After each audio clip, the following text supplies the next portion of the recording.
En 1976 était inventé le jeu du serpent sur borne arcade. Il a fallu 20 ans de plus et l'apparition des téléphones Nokia comme le célèbre 3310 pour qu'il prenne son nom beaucoup plus connu, Snake. C'est aujourd'hui un jeu iconique qui est passé dans la culture populaire geek.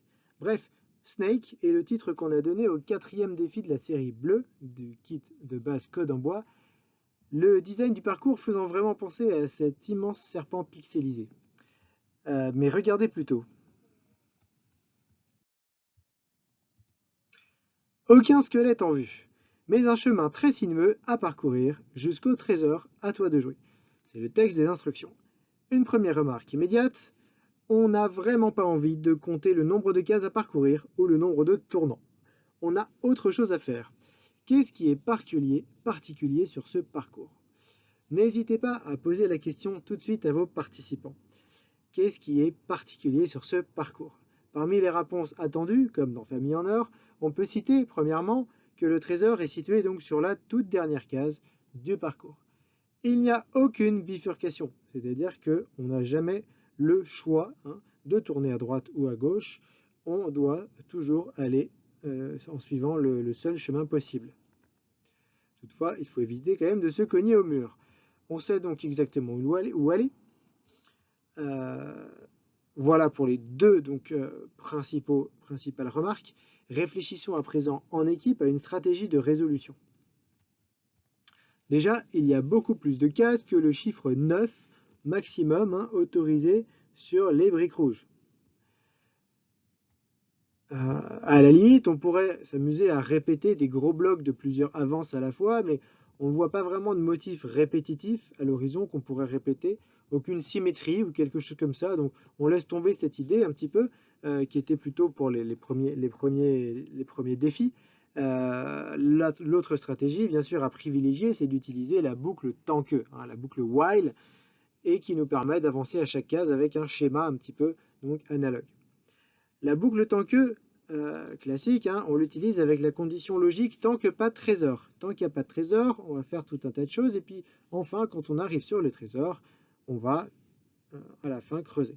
Ça semble être donc la meilleure idée, qui va être assez facile à implémenter. Et là, on va effectivement avoir besoin de toutes les couleurs de briques. Une boucle rouge tant que, des briques violettes pour tester les tournants, des briques avancées creusées tournent, et puis bien sûr des briques jaunes. Pourquoi, à votre avis? Donc pourquoi? Pour savoir si on doit continuer tout droit ou si on doit tourner à chaque fois. Voilà donc un peu comme la dernière fois, si notre parcours était une ligne droite, si on s'amuse à le déplier totalement pour en faire une ligne droite, on pourrait utiliser ce programme simplifié qui fonctionnerait et on va l'utiliser comme socle de démarrage. Donc, comme l'autre fois, on avait uniquement une spirale qui tournait à droite, on peut aussi même partir du code de l'exercice précédent, qui était celui-là. Répète tant que pas trésor, avance. S'il y a un chemin à droite, tu tournes à droite, et tu répètes tout ça.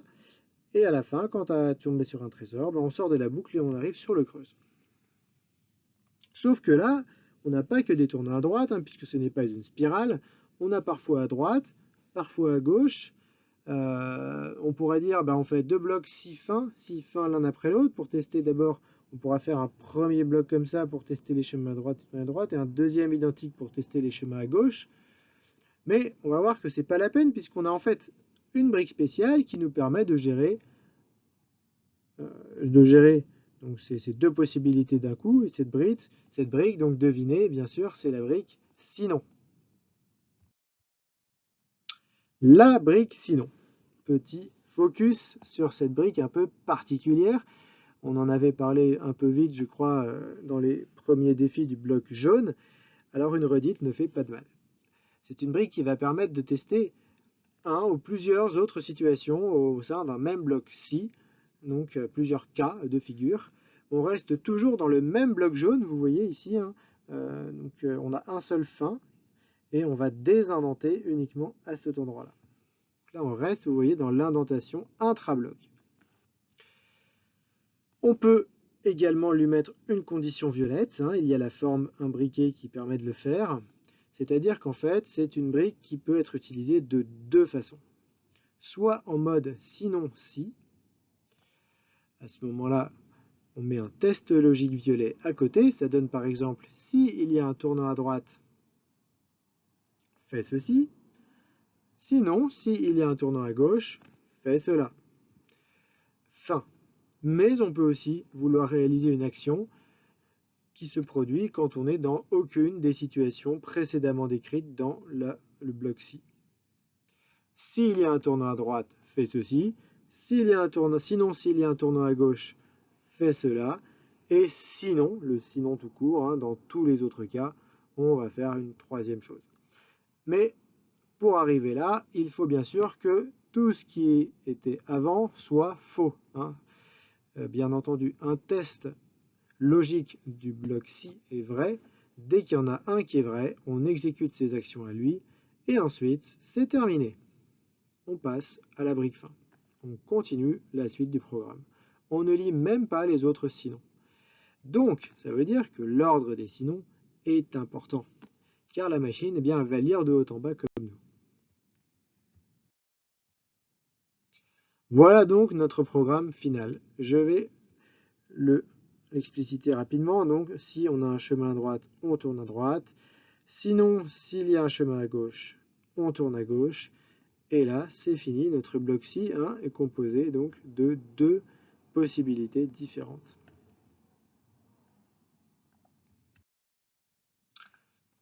Je mets le programme à côté et on va l'exécuter pas à pas. Avec le stylo rouge. Pardon. Comme ça, plutôt. On commence par avancer.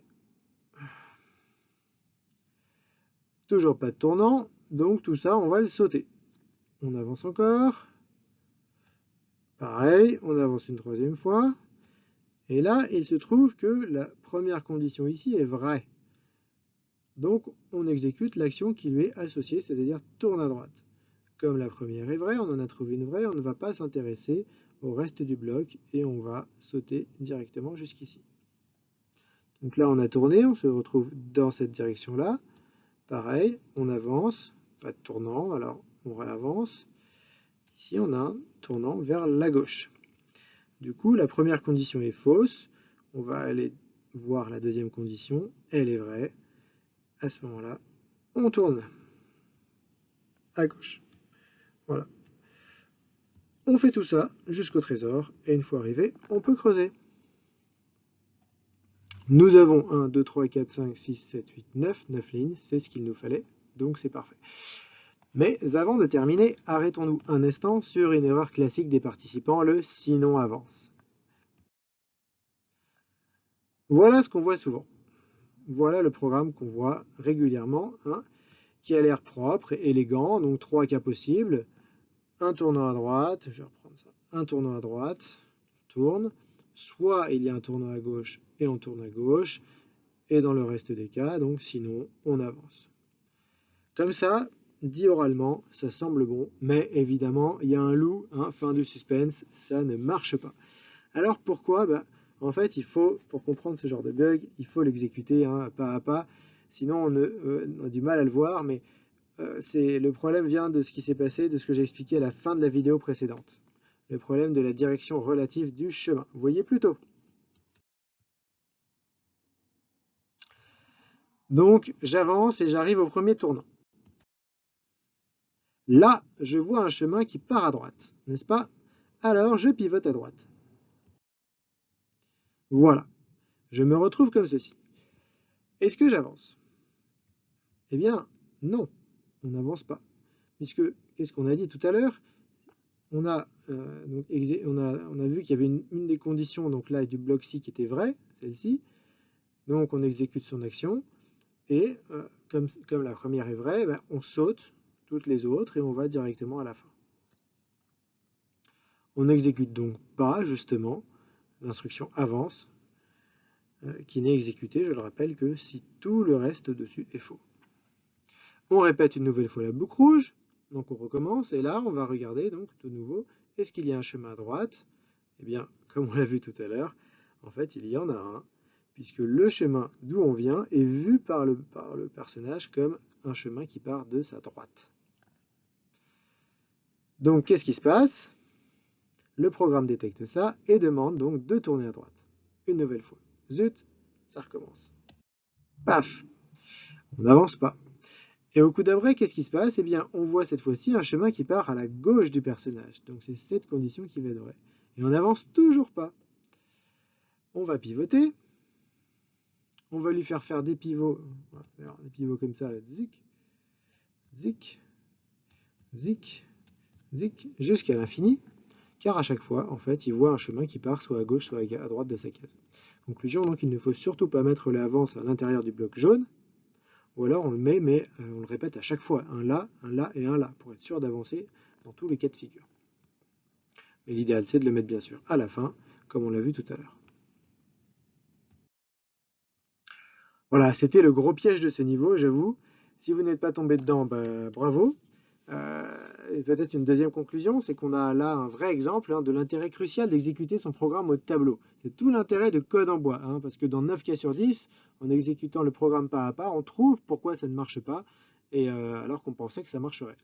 C'est donc pour ça que code en bois est vachement mieux que Scratch sur ordinateur, parce que c'est les élèves qui vont vraiment débugger et pas un programme, une boîte noire, donc on ne sait pas trop ce qu'il fait derrière, et on ne sait pas trop pourquoi ça marche ou ça ne marche pas.